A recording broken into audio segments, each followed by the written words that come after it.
ನೀವೀಗ ಕೇಳುತ್ತಿದ್ದೀರಾ ಮಾಹಿತಿ ಖಜಾನೆಯ ಕಾರ್ಯಕ್ರಮಗಳನ್ನು. ಮಾಹಿತಿ ಖಜಾನೆ ಯೂಟ್ಯೂಬ್ ವಾಹಿನಿಗೆ ನನ್ನೆಲ್ಲ ಸಂಯುಕ್ತರಿಗೂ ಆತ್ಮೀಯವಾದ ಸ್ವಾಗತ. ಇಂದು ನಾವು ಮತ್ತೊಂದು ಉಪಯುಕ್ತ ಮಾಹಿತಿಯೊಂದಿಗೆ ಬಂದಿದ್ದೇವೆ. ಈ ವಿಡಿಯೋ ನಿಮಗೇನಾದರೂ ಇಷ್ಟವಾದಲ್ಲಿ ಲೈಕ್, ಶೇರ್, ಕಾಮೆಂಟ್ ಮಾಡಿ ಹಾಗೂ ಇನ್ನು ಹೆಚ್ಚು ಉಪಯುಕ್ತ ಮಾಹಿತಿಯನ್ನು ನಮ್ಮ ಯೂಟ್ಯೂಬ್ ವಾಹಿನಿಯಿಂದ ಏನಾದರೂ ನಿರೀಕ್ಷಿಸುತ್ತಿದ್ದೀರಾ? ನಿರೀಕ್ಷಿಸಿದಲ್ಲಿ ಬೆಲ್ ಐಕಾನ್ ಅನ್ನು ಕ್ಲಿಕ್ ಮಾಡುವುದರ ಮೂಲಕ ಸಬ್ಸ್ಕ್ರೈಬ್ ಆಗಿ.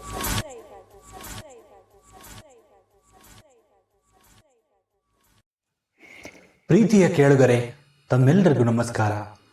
ಮಾಹಿತಿ ಖಜಾನೆಯ ಅಂಗೈಯಲ್ಲಿ ಆರೋಗ್ಯ ಕಾರ್ಯಕ್ರಮಕ್ಕೆ ಪ್ರೀತಿಯ ಸ್ವಾಗತ. ನಿಮ್ಮ ಜೊತೆ ಆಗಿರೋದು ನಿಮ್ಮ ಗೆಳೆಯ ಶರತ್. ಇವತ್ತು ನಿಮ್ಮ ಜೊತೆ ಆಗಿರೋ ಸ್ನೇಹಿತರೆ, ಒಂದಿಷ್ಟು ಆರೋಗ್ಯ ಸಲಹೆಗಳನ್ನು ನೀಡ್ತಕ್ಕಂತಹ ಒಂದು ಪ್ರಯತ್ನ. ಇವತ್ತಿನ ವಿಷಯ ಯಾವುದು ಅಂತ ನೀವೆಲ್ಲ ಯೋಚನೆ ಮಾಡ್ತಾ ಇರ್ಬೋದು. ಜಾಸ್ತಿ ಏನು ಯೋಚನೆ ಮಾಡುವಂಥ ಅವಶ್ಯಕತೆ ಇಲ್ಲ. ಖಂಡಿತವಾಗ್ಲೂ ಇವತ್ತು ನಾನು ಏನು ವಿಷಯವನ್ನು ಮಾತನಾಡ್ತಾ ಇದ್ದೀನಿ ಅಂತ ನಿಮಗೆಲ್ಲ ಹೇಳ್ತೀನಿ. ಹಸಿವಿಲ್ಲದ ಮೇಲೆ ಆಹಾರ ತಿನ್ನೋದು ಯಾಕೆ? ಎಂಥ ವಿಷಯ ಇದು ಅಂತ ನೀವೆಲ್ಲ ಯೋಚನೆ ಮಾಡ್ತಾ ಇರಬಹುದು. ಹೌದು ಸ್ನೇಹಿತರೆ, ಕೆಲವರಿಗೆ ಹಸಿವು ಇಲ್ಲ ಅಂದರೂ ಕೂಡ ತಿನ್ನುವಂಥ ಅಭ್ಯಾಸ ಇದೆ. ಹೋಗಿ ಬಂದು ತಿನ್ನೋದೊಂದೇ ಕೆಲಸ. ಆ ಥರ ಆದರೆ ಏನಾಗುತ್ತೆ?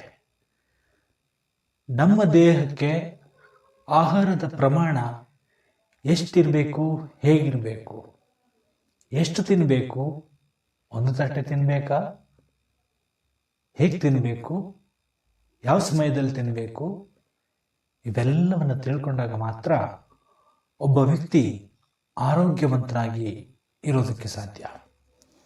ಅದೇ ಹೇಳ್ತಾರಲ್ಲ, ಹೋಗಿ ಬಂದು ತಿಂದ ರೋಗ ಬರ್ಸ್ಕೊಂಡ ಅಂತ. ಹಾಗೆ ಆ ಥರ ಆಗಬಾರ್ದು. ನಾವು ಒಂದು ಸಮಯ ಅನ್ನೋದನ್ನು ಇಟ್ಕೋಬೇಕು. ನಾವು ಏನೇ ಆಹಾರವನ್ನು ಸೇವನೆ ಮಾಡಬೇಕಾದರೂ ಕೂಡ ಎಷ್ಟೆಷ್ಟು ಅಂತರದಲ್ಲಿ ಆಹಾರವನ್ನು ಸೇವನೆ ಮಾಡಬೇಕು, ಈ ಎಲ್ಲ ವಿಷಯಗಳ ಬಗ್ಗೆ ನಾನು ಇವತ್ತಿನ ಸಂಚಿಕೆಯಲ್ಲಿ ನಿಮಗೆ ತಿಳಿಸ್ಕೊಡ್ತಾ ಇದ್ದೀನಿ. ಬನ್ನಿ ಕಾರ್ಯಕ್ರಮವನ್ನು ಪ್ರಾರಂಭ ಮಾಡೋಣ. ಹಸಿವು ಇಲ್ಲದೆ ಇದ್ದರೂ ಕೂಡ ತಿನ್ನೋದು ಮಾನವನಿಗೆ ಅಂಟಿಕೊಂಡಿರುವಂಥ ಒಂದು ಚಟ ಅಂತಲೇ ಹೇಳ್ಬೋದು.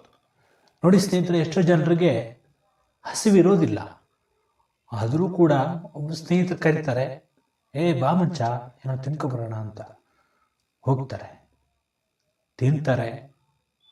ಬಿಲ್ ಮಾತ್ರ ಇವ್ರು ಪೇ ಮಾಡೋದಿಲ್ಲ, ಅವರೇ ಪೇ ಮಾಡ್ತಾರೆ.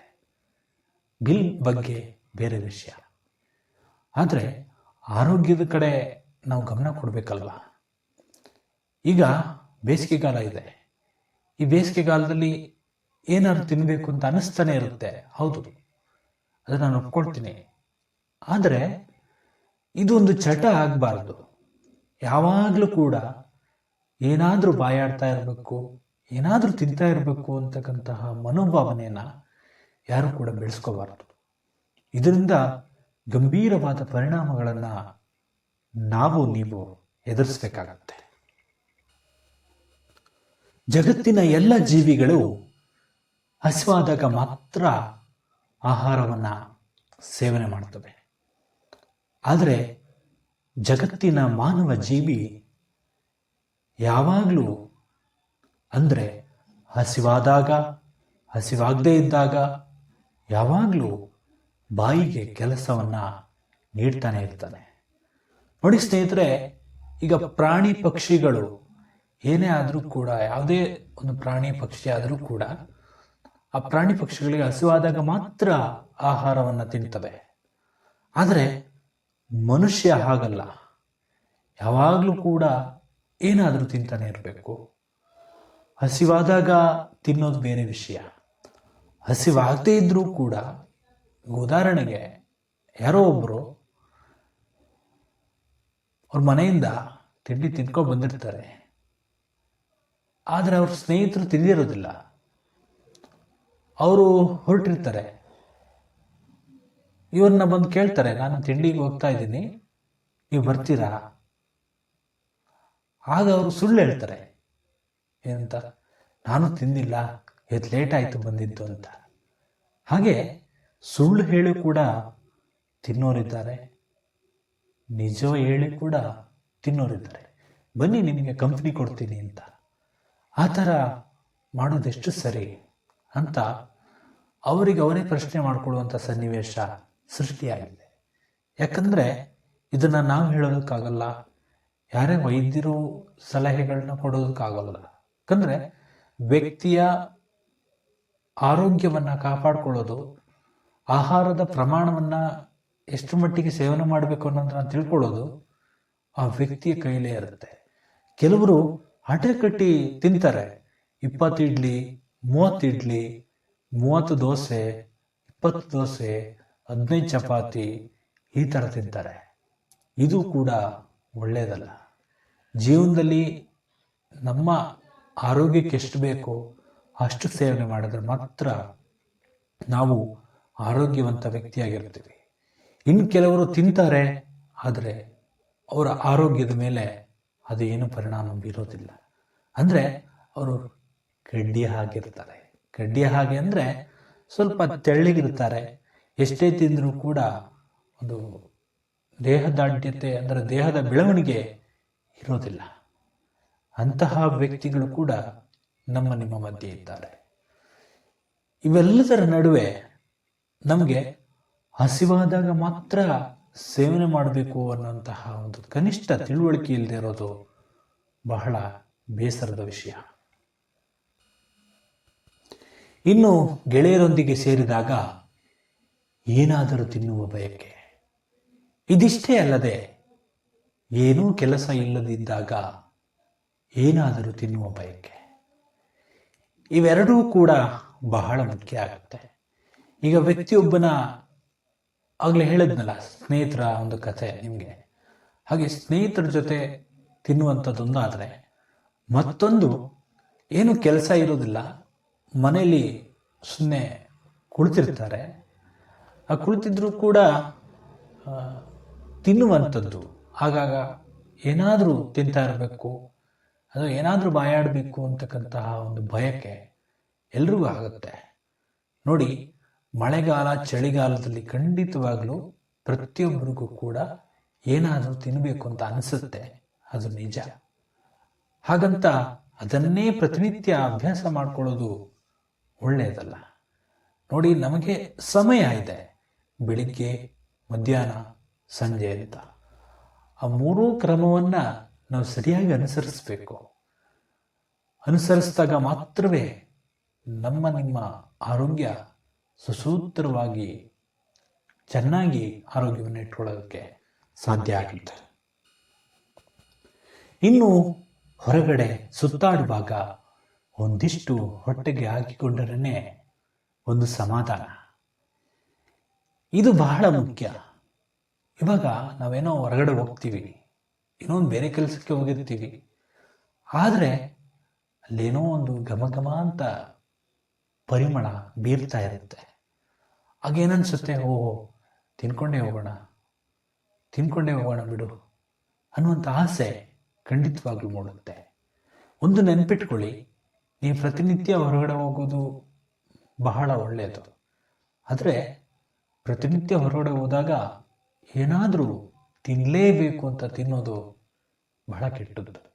ಇದು ಒಳ್ಳೆಯ ಲಕ್ಷಣ ಅಲ್ಲ.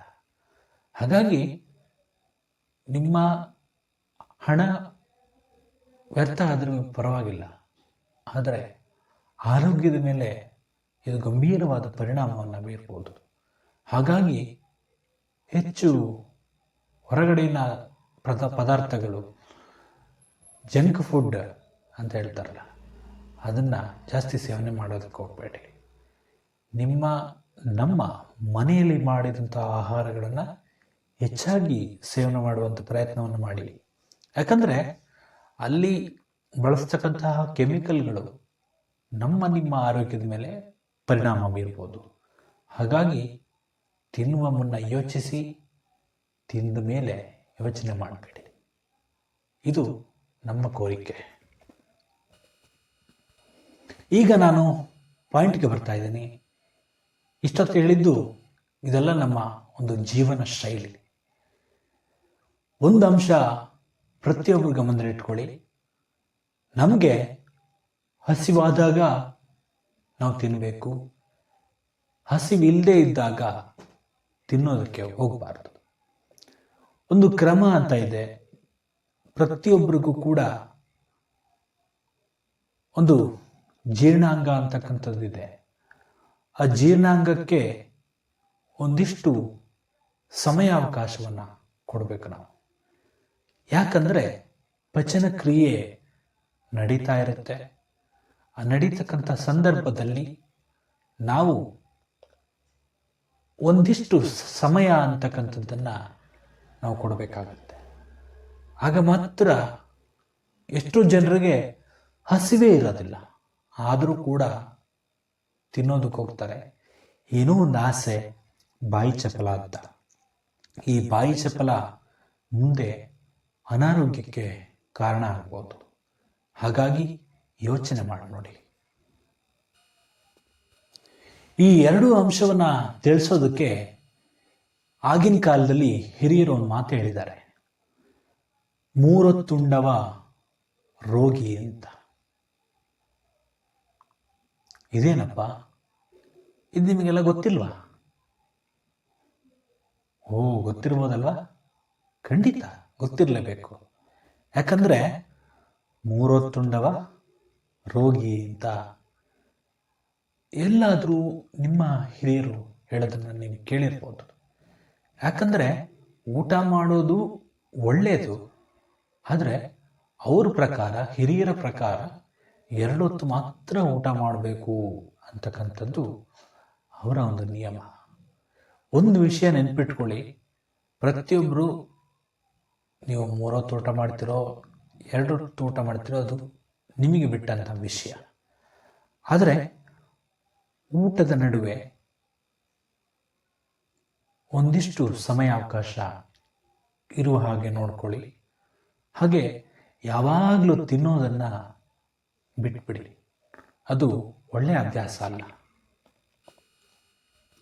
ದಿನಕ್ಕೆ 2 ಬಾರಿ ಖಂಡಿತವಾಗ್ಲೂ ಹಸಿವಾಗುತ್ತೆ. ಆದರೆ ಹೆಚ್ಚು ಶ್ರಮ ಕೆಲಸ ಮಾಡ್ತಕ್ಕಂಥವರು ಅಥವಾ ಹೆಚ್ಚು ದಣಿತಕ್ಕಂಥವರು ಅವರಿಗೆ 2 ಹೊತ್ತಿಗೂ ಮೀರಿದ ಒಂದು ಹಸಿವು ಆಗ್ಬೋದು. ನೋಡಿ, ಇಲ್ಲಿ ಪ್ರಮುಖವಾಗಿ ಗಮನಿಸಬೇಕಾದಂಥ ವಿಷಯ ಏನು ಅಂತಂದರೆ, ನಾವು 2 ಹೊತ್ತು ಖಂಡಿತವಾಗ್ಲೂ ನಮಗೆ ಹಸಿವಾಗುತ್ತೆ. ಅದು ಮಧ್ಯಾಹ್ನ ಸಂಜೆ ಇರ್ಬೋದು ಅಥವಾ ಬೆಳಿಗ್ಗೆ ಮಧ್ಯಾಹ್ನ ಇರ್ಬೋದು. ಒಂದು ಪಕ್ಷ ನೀವು ಮಧ್ಯಾಹ್ನ ಊಟ ಬಿಟ್ಟರೂ ಕೂಡ ಸಂಜೆ ನಿಮ್ಗೆ ಹಸಿವಾಗೇ ಆಗುತ್ತೆ, ಅದು ಖಂಡಿತ. ಆದರೆ ಈ ವೈದ್ಯರ ಸಲಹೆ ಪ್ರಕಾರ ನೀವು 3 ಸಮಯದಲ್ಲಿ ಸರಿಯಾದ ಕ್ರಮದಲ್ಲಿ ಊಟ ಮಾಡಬೇಕು ಅಂತ ಹೇಳ್ತಾರೆ. ಒಂದು ಗಮನದಲ್ಲಿಟ್ಕೊಳ್ಳಿ, ನಿಮ್ಮ ಆರೋಗ್ಯಕ್ಕನುಸಾರ ನೀವು ಊಟ ಮಾಡೋದು ಬಹಳ ಉತ್ತಮ. ಇನ್ನು 3 ಹೊತ್ತು ಊಟ ಮಾಡೋದು ಬಹಳ ಒಳ್ಳೆಯದು ಅನ್ನೋದು ನನ್ನ ಅಭಿಪ್ರಾಯ ಕೂಡ. ಯಾಕಂದರೆ ಇದರಿಂದ ನಿಮಗೆ ಅನಾರೋಗ್ಯ ಉಂಟಾಗೋದಿಲ್ಲ, ಅಥವಾ ನಿಮಗೆ ವಯಸ್ಸಾಗ್ತಾ ಹೋದಂತೆ ನಿಮಗೆ ದೇಹದಲ್ಲಿ ತೊಂದರೆಗಳು ಕಂಡುಬರೋದಿಲ್ಲ. ಈಗೇನೋ ವಯಸ್ಸಿದೆ ಕಣ್ರಿ, ಎಷ್ಟು ವಯಸ್ಸಾದಾಗ ನಮಗೆ, ಇವಾಗ ನಾವು ಮಧ್ಯಾಹ್ನ ಊಟ ಮಾಡೋದಿಲ್ಲ ಅಂತ ಇಟ್ಕೊಳ್ಳಿ, ಅದು ನಮ್ಗೆ ಈಗ ಗೊತ್ತಾಗೋದಿಲ್ಲ, ಈಗ ಖುಷಿ ಆಗುತ್ತೆ, ನಾವು ಮಧ್ಯಾಹ್ನ ಊಟ ಮಾಡೋದಿಲ್ಲ, ಬೇಡ ನನಗೆ ಅಂತ. ಆದರೆ ವಯಸ್ಸಾದಾಗ ಅದು ಖಂಡಿತವಾಗ್ಲೂ ನಮಗೆ ಕಾಡುತ್ತೆ. ಕೆಲವು ಬಾರಿ ಗಂಭೀರ ಆಗುವಂಥ ಸಾಧ್ಯತೆ ಇರುತ್ತೆ, ಹಾಸ್ಪಿಟಲ್ಗಳಿಗೆ ಅಡ್ಮಿಟ್ ಆಗಬೇಕಾಗುತ್ತೆ, ಅಂಥ ಸನ್ನಿವೇಶ ಎಲ್ಲ ಬರ್ಬೋದು. ಖಂಡಿತವಾಗ್ಲೂ ಯಾರಿಗೂ ಬರದೇ ಇರಲಿ ಅಂತ ಆಶಿಸ್ತೀನಿ. ಆದರೂ ಕೂಡ ನೆನ್ಪಿಟ್ಕೊಳ್ಳಿ, 3 ಹೊತ್ತು ಖಂಡಿತವಾಗ್ಲೂ ಊಟ ಮಾಡಿ. ಇಷ್ಟೊತ್ತು ಹೇಳ್ದಲ್ಲಪ್ಪ 3 ಹೊತ್ತು ಉಂಡವ ರೋಗಿ ಅಂತ, ಅದು ಕೇವಲ ಒಂದು ಹಿರಿಯರ ನುಡಿಯಾಗಿತ್ತು. ಆದರೆ ಈ ನಗರ ಜೀವನ, ಇತ್ತೀಚಿನ ಜೀವನ ಪದ್ಧತಿಯಲ್ಲಿ ಸಾಕಷ್ಟು ಆಹಾರದಲ್ಲಿ ಕಲಬೆರಕೆಗಳು, ಬದಲಾವಣೆಗಳಾಗಿದೆ. ಹಾಗಾಗಿ ಈಗಿನ ಕಾಲದಲ್ಲಿ ಅದನ್ನು ನಾವು ಅಪ್ಲೈ ಮಾಡೋದಕ್ಕಾಗಲ್ಲ. ಆಗ ಹಳ್ಳಿಗಾಡಿನ ಜನರು ತುಂಬ ಒಳ್ಳೆಯ ಶ್ರಮ ಪಡ್ತಾ ಇದ್ರು. ಅಷ್ಟೇ ಅಲ್ಲದೆ ತುಂಬ ಒಳ್ಳೆಯ ಆಹಾರವನ್ನು ಸೇವನೆ ಮಾಡ್ತಾ ಇದ್ರು. ಈಗಿನ ಕಾಲದಲ್ಲಿ ಆ ರೀತಿಯ ಆಹಾರ ಪದ್ಧತಿ ನಮ್ಮಲ್ಲಿಲ್ಲ. ಎಲ್ಲ ಕೂಡ ಬದಲಾಗಿದೆ. ಒಳ್ಳೊಳ್ಳೆಯ ಆಹಾರಗಳು ಆಗಿನ ಕಾಲದಲ್ಲಿ ಇದ್ದು, ಕಾಳು ಕಡ್ಡಿ, ಹಾಗೆ ಮುದ್ದೆ, ಇವೆಲ್ಲ ಇತ್ತು. ಈಗ ಎಲ್ಲ ಮಾಯವಾಗ್ತಾ ಇದೆ. ರೊಟ್ಟಿ, ಚಪಾತಿ, ಪಿಜ್ಜಾ, ಬರ್ಗರ್, ಇವಿಷ್ಟೇ ಅಲ್ಲದೆ ಪಾನಿಪುರಿ, ಗೋಬಿ ಮಂಚೂರಿ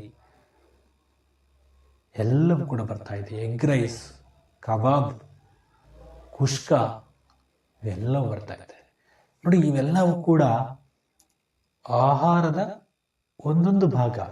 ಅಂದರೆ ಪಾಶ್ಚಿಮಾತ್ಯರು ಇದೆಲ್ಲ ಮಾಡ್ತಿರ್ಲಿಲ್ಲ, ನಾವೇ ಎಲ್ಲ ಕಂಡುಕೊಂಡಿರೋದು. ನಮ್ಮ ಬಾಯಿ ರುಚಿಗಾಗಿ ನಾವು ಕಂಡುಕೊಂಡಂತಹ ಆಹಾರ ಪದ್ಧತಿ. ಇದನ್ನು ಪ್ರತಿಯೊಬ್ಬರು ನೆನ್ಪಿಟ್ಕೊಳ್ಳಿ. ಇದನ್ನು ನಾವು ಮಾತ್ರ ಸೃಷ್ಟಿ ಮಾಡಿಟ್ಟಿರೋದು. ಆಗಿನ ಕಾಲದಲ್ಲಿ ರಾಗಿ ಅಂಬಳಿ ಬಿಟ್ಟರೆ ಬೇರೇನೂ ಇರಲಿಲ್ಲ. ಆದರೆ ಈಗ ಇವೆಲ್ಲವೂ ಕೂಡ ಬಂದಿದೆ. ಆದ್ದರಿಂದ ನಾನು ಇವಾಗ ನಿಮ್ಗೆ ಹೇಳ್ತಾ ಇರೋದು 3 ಹೊತ್ತು ಊಟ ಮಾಡಿ ಅಂತ. ಇವೆಲ್ಲದರ ನಡುವೆ ಸದಾ ಆಹಾರ ಸೇವನೆ ಮಾಡುವವರಿಗೆ ಮಾತ್ರ ಹಸಿವಿನ ಭ್ರಮೆ ಹೋಗೋದಿಲ್ಲ. ಅಂದರೆ ಗಂಟೆಗೊಂದ್ಸರಿ, 3 ಗಂಟೆಗೊಂದ್ಸರಿ, 4 ಗಂಟೆಗೊಂದ್ಸರಿ, 6 ಗಂಟೆಗೊಂದ್ಸರಿ, 10 ಗಂಟೆಗೊಂದ್ಸರಿ ಈ ಥರ ಆಹಾರವನ್ನು ಸೇವನೆ ಮಾಡ್ತಾ ಇದ್ದರೆ ಅವ್ರಿಗೆ ಹಸಿವಾಗ್ತಾ ಆದಾಗ ಅನಿಸುತ್ತೆ. ಈಗ ಒಂದು ಗಂಟೆ ಊಟ ಮಾಡಿರ್ತೀವಿ ಅಂತ ಇಟ್ಕೊಳ್ಳಿ. ಆಮೇಲೆ ಸ್ವಲ್ಪ ಹೊತ್ತು ಆದಮೇಲೆ ಮತ್ತೆ ಕಾಫಿ, ಟೀ, ಅದ್ರ ಜೊತೆಗೆ ಏನಾದ್ರು ಇರಬೇಕು. ಆಮೇಲೆ ಇನ್ನೊಂದು ಸ್ವಲ್ಪ ಹೊತ್ತು ಆದಮೇಲೆ ನನಗೆ ಯಾಕೋ ಹಸಿವಾಗ್ತಾ ಇದೆಯಲ್ಲ ಅಂದ್ಬಿಟ್ಟು ಮತ್ತೆ ಒಳಗಡೆ ಹೋಗ್ತಾರೆ. ಅಮ್ಮ ಏನೋ ಇಟ್ಟಿರ್ತಾರೆ, ಅದನ್ನು ತಗೊಂಡು ತಿಂತಾರೆ. ಮತ್ತೆ ಊಟ ಮಾಡ್ತಾರೆ. ಮತ್ತೆ ಊಟ ಆದ್ಮೇಲೂ ಕೂಡ ಏನಿಲ್ಲ, ಏನಾದ್ರು ತಿಂಡಿ ಇದೆಯಾ ನೋಡ್ತೀನಿರು ಅಂತ ಹೋಗ್ತಕ್ಕಂಥದ್ದು. ಇಂತಹ ಒಂದು ಅಭ್ಯಾಸಗಳನ್ನು ಪ್ರತಿಯೊಬ್ಬರು ಕೂಡ ಬಿಡಬೇಕಾಗುತ್ತೆ. ಅದು ಒಂದು ಭ್ರಮೆ ನಮಗೆ. ಹಸಿವಾದಾಗ ಅನಿಸೋದು, ನಾವೇನಾದ್ರು ತಿಂದಾಗ ಮಾತ್ರ ಸುಮ್ಮನೆ ನನಗೆ ಈಗ ಹಸಿವು ಕಡಿಮೆ ಆಯಿತು ಅಂತಕ್ಕಂಥ ಭ್ರಮೆ, ಇವೆಲ್ಲ ಕೂಡ ನಮ್ಮ ಜೀವನದಲ್ಲಿ ಆಗಾಗ ಬರ್ತಾ ಇರ್ತದೆ. ಅವೆಲ್ಲ ಬಿಟ್ಟು ನಾವು ಬದುಕಿದಾಗ ಮಾತ್ರ ನಮ್ಮ ಜೀವನದಲ್ಲಿ ಇಂತಹ ಸವಾಲುಗಳು ಬರೋದಿಲ್ಲ ಸ್ನೇಹಿತರೆ. ಇನ್ನೊಂದು ನೆನ್ಪಿಟ್ಕೊಳ್ಳಿ, ಹೆಚ್ಚಾಗಿ ಆಹಾರ ಸೇವನೆ ಮಾಡಿದ್ರೆ ಅದರಿಂದನೇ ನಿಮಗೆ ಆರೋಗ್ಯ ಸವಾಲುಗಳು ಉಂಟಾಗ್ತವೆ. ಹಾಗಾಗಿ ಒಂದು ಕಡಿಮೆ ಪ್ರಮಾಣದಲ್ಲಿ ಸೇವನೆ ಮಾಡುವಂಥ ಪ್ರಯತ್ನವನ್ನು ಮಾಡಿ. ಅನಾರೋಗ್ಯ ಸಮಸ್ಯೆ ಇರ್ತಕ್ಕಂಥವರು 3 ಹೊತ್ತು ಕೂಡ ಊಟ ಮಾಡೋದು ಬಹಳ ಒಳ್ಳೆಯದು. ಯಾರು ಶ್ರಮ ಪಡ್ತಾರೆ, ಬಹಳ ಕೆಲಸ ಮಾಡುವವರು, ಇವರೆಲ್ಲ 3 ಹೊತ್ತು ಊಟ ಮಾಡಲೇಬೇಕು. ಅದು ಮಾಡಲೇಬೇಕು, ಮಾಡಿ. ಆದರೆ ಸ್ವಲ್ಪ ಶ್ರಮ ಕಡಿಮೆ ಇರುತ್ತೆ, ಯಾವಾಗಲೂ ಕೂಡ ಮನೇಲೇ ಇರ್ತೀವಿ ನಾವು ಅಂದಾಗ ನೀವು ಸ್ವಲ್ಪ ಕಡಿಮೆ ಮಾಡಿ 2 ಹೊತ್ತು ಊಟ ಮಾಡುವಂಥ ಪ್ರಯತ್ನವನ್ನು ಮಾಡೋದು ಬಹಳ ಉತ್ತಮ. ಆದರೆ ನಾನು ಹೇಳೋದಿಲ್ಲ ನೀವು 2 ಹೊತ್ತು ಮಾತ್ರ ಊಟ ಮಾಡಿ ಅಂತ ನಾನು ಹೇಳೋದಿಲ್ಲ. ಯಾಕೆ ಹೇಳೋದಿಲ್ಲ ಅಂದರೆ, ಕೆಲವರು ಅದನ್ನು ಅನುಸರಿಸಿದರೆ ಕೆಲವು ಬಾರಿ ಅನಾರೋಗ್ಯ ಸಮಸ್ಯೆ ಉಂಟಾಗುವಂಥ ಸಾಧ್ಯತೆ ಇರುತ್ತೆ. ಹಾಗಾಗಿ ನಿಮ್ಮ ಆರೋಗ್ಯದ ಅನುಸಾರವಾಗಿ ನೀವು ಆಹಾರ ಪದ್ಧತಿಯನ್ನು ಅನುಸರಿಸೋದು ಬಹಳ ಉತ್ತಮ ಆಗುತ್ತೆ. ಆಗ ಮಾತ್ರ ನಾವು ಆರೋಗ್ಯವನ್ನು ಚೆನ್ನಾಗಿಟ್ಕೋಬಹುದು. ಇನ್ನು ನಗರ ಜೀವನವನ್ನು ಗಮನಿಸಿದಾಗ ಎಲ್ಲರೂ ಬೆಳಿಗ್ಗೆನೆ ಮನೆ ಬಿಟ್ಬಿಡ್ತಾರೆ. ಆವಾಗ ಬೆಳಗಿನ ತಿಂಡಿ ಅನಿವಾರ್ಯ ಆಗುತ್ತೆ. ಇನ್ನೊಂದು ನೆನಪಿಟ್ಕೊಳ್ಳಿ, ಬೆಳಿಗ್ಗೆ ಚೆನ್ನಾಗಿ ಹೊಟ್ಟೆ ತುಂಬ ಊಟ ಮಾಡಿದ್ರೆ ಅಥವಾ ಏನಾದರೂ ತಿಂದರೆ ಮುಂದಿನ ಪ್ರಯಾಣ ನಿಮಗೆ ಕಷ್ಟ ಆಗ್ಬೋದು. ಅಂಥ ಸನ್ನಿವೇಶದಲ್ಲಿ ಸ್ವಲ್ಪ ಆಹಾರ ಪ್ರಮಾಣವನ್ನು ಕಡಿಮೆ ಮಾಡಿಕೊಳ್ಳೋದು ಬಹಳ ಉತ್ತಮ ಆಗುತ್ತೆ. ಆವಾಗ ನನಗೇನೇ ತೊಂದರೆಗಳಾಗೋದಿಲ್ಲ, ಪ್ರಯಾಣ ಸುಖಕರವಾಗಿರುತ್ತೆ. ನಾವು ಬೆಳಿಗ್ಗೆ ಮನೆ ಬಿಟ್ಬಿಟ್ರೆ ಬರೋದು ಮನೆಗೆ ಮತ್ತೆ ತಡರಾತ್ರಿ. ಹಾಗಾಗಿ ಅಲ್ಲಿ ಆಹಾರ ಪ್ರಮಾಣವನ್ನು ಸರಿಯಾಗಿ ಸರಿದೂಗಿಸ್ಕೊಳ್ಳೋದು ಬಹಳ ಉತ್ತಮ ಆಗುತ್ತೆ. 3 ಟೈಮು ಸರಿಯಾದ ಕ್ರಮದಲ್ಲಿ ಆಹಾರ ಸೇವನೆ ಮಾಡಬೇಕಾಗತ್ತೆ.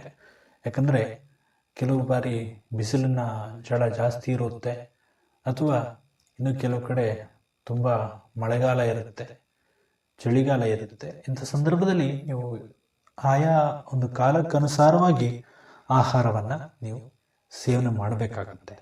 ಮೂರು ಸಮಯದಲ್ಲೂ ಕೂಡ ಆಹಾರವನ್ನು ಸೇವನೆ ಮಾಡಲೇಬೇಕಾಗುತ್ತೆ. ಯಾಕಂದರೆ ಮುಂದಿನ ಪ್ರಯಾಣಕ್ಕೆ ನಿಮಗೆ ಅನುಕೂಲ ಆಗಬೇಕಲ್ವ. ಹಾಗಾಗಿ ಆದರೆ ಆಹಾರ ಸೇವಿಸುವ ನಡುವಿನ ಅಂತರವನ್ನು ನಾವು ಎಚ್ಚರಿಕೆಯಿಂದ ಕಾಯ್ದುಕೊಳ್ಬೇಕು. ನೋಡಿ ಸ್ನೇಹಿತರೆ, ಈಗ 1 ಗಂಟೆ ಅಂತ ಇಟ್ಕೊಳ್ಳಿ. 1 ಗಂಟೆ ಆದಮೇಲೆ ಮತ್ತೆ 3 ಗಂಟೆಗೆ ಮತ್ತೆ ಊಟ ಮಾಡೋದಲ್ಲ. ಅದರ ನಡುವೆ ಆ ಒಂದು ಅಂತರವನ್ನು ಕಾಯ್ದುಕೋಬೇಕು. ಅಂತರವನ್ನು ಯಾಕೆ ಕಾಯ್ದುಕೋಬೇಕು ಅಂದರೆ, ಜೀರ್ಣಕ್ರಿಯೆ ಕೆಲಸ ಮಾಡಬೇಕಲ್ವ. ನೀವು ಮೇಲಿಂದ ಮೇಲೆ ಸೇವನೆ ಮಾಡ್ತಾನೆ ಇದ್ದರೆ ಜೀರ್ಣಕ್ರಿಯೆ ತನ್ನ ಕೆಲಸವನ್ನು ನಿಲ್ಲಿಸಿದ್ರೆ ಖಂಡಿತವಾಗ್ಲೂ ನಿಮ್ಮ ಆರೋಗ್ಯಕ್ಕೆ ತೊಂದರೆ ಆಗುತ್ತೆ. ಹಾಗಾಗಿ ನಾವು ಸೇವನೆ ಮಾಡುವಾಗ ನಮ್ಮ ಸೇವನೆಯ ನಡುವಿನ ಅಂತರ ಅನ್ನೋದು ಬಹಳ ಮುಖ್ಯ ಆಗುತ್ತೆ.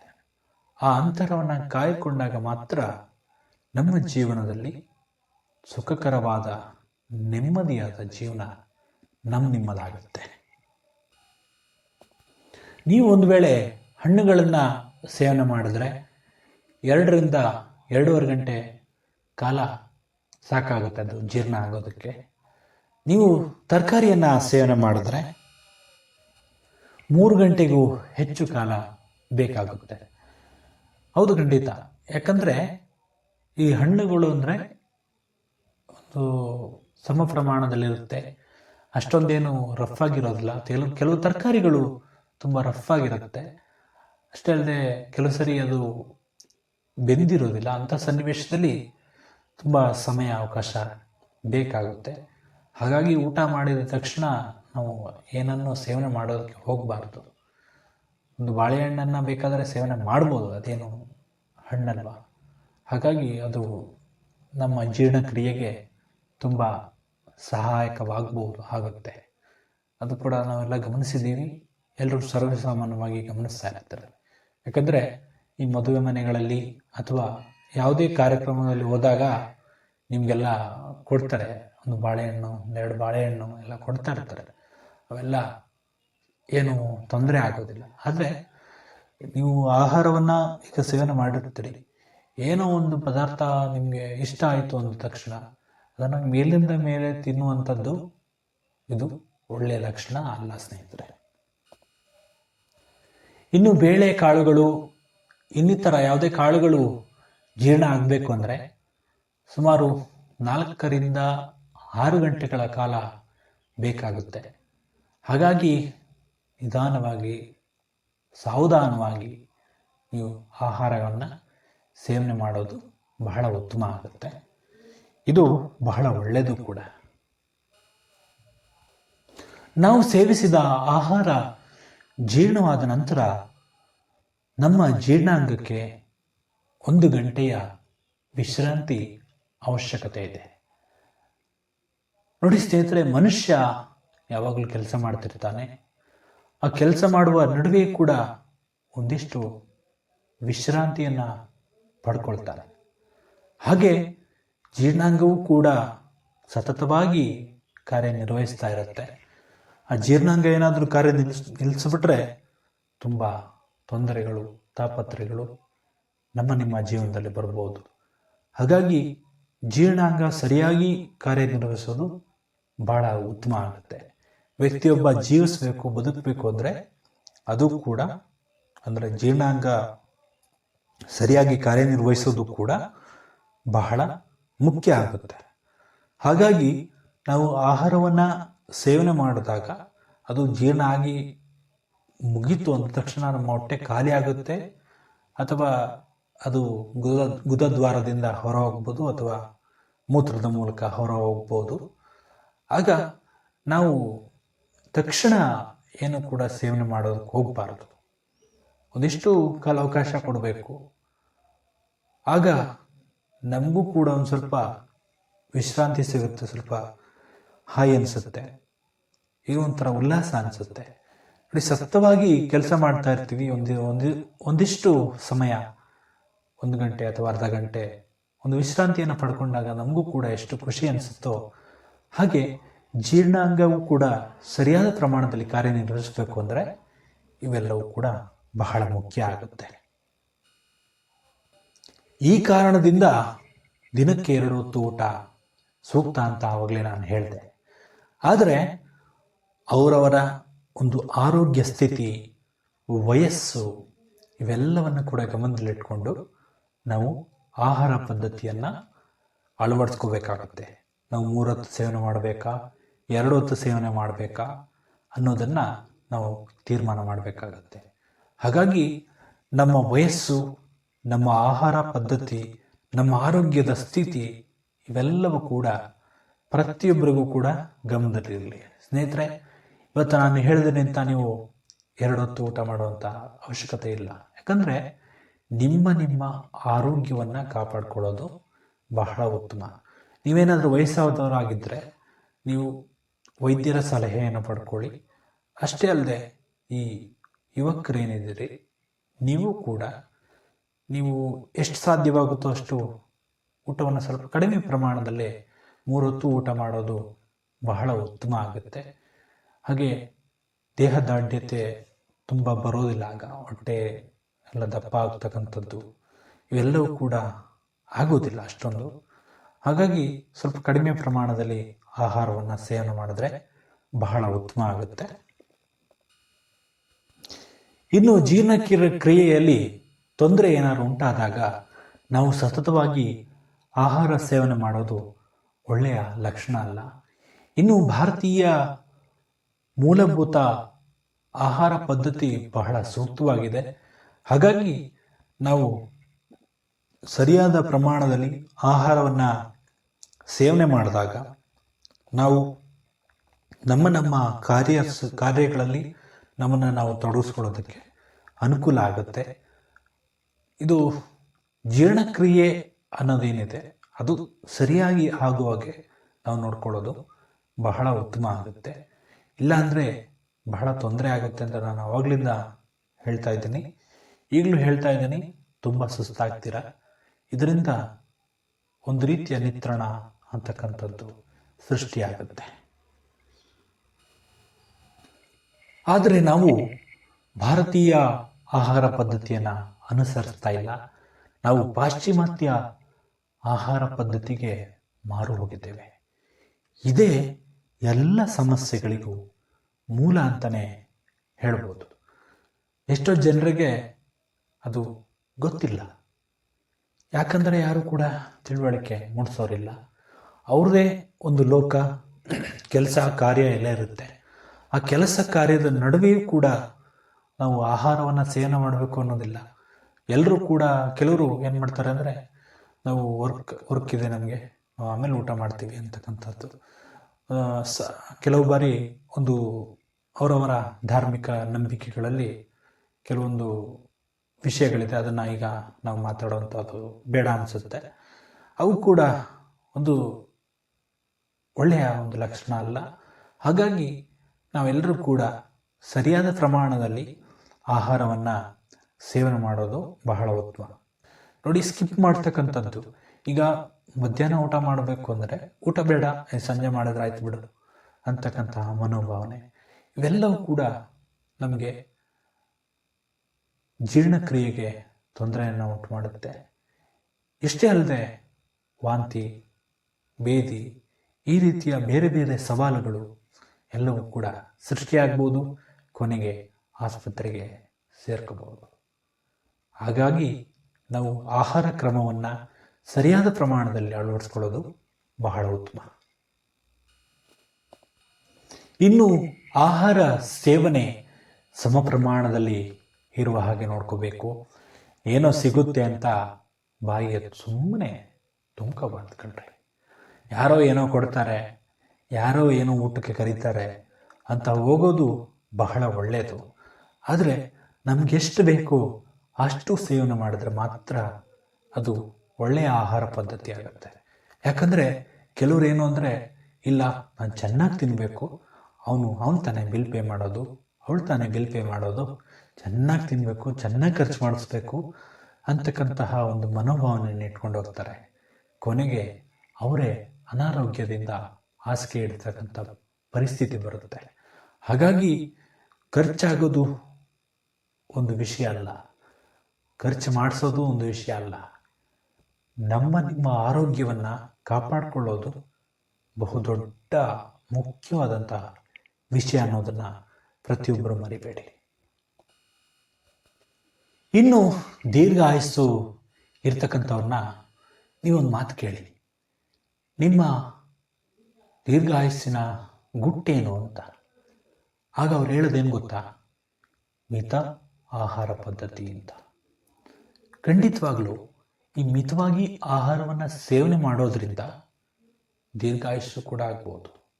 ಹಾಗಂತೇಳಿ ಮೂಢನಂಬಿಕೆಗೆ ಬೀಳುವಂಥ ಅವಶ್ಯಕತೆ ಇಲ್ಲ.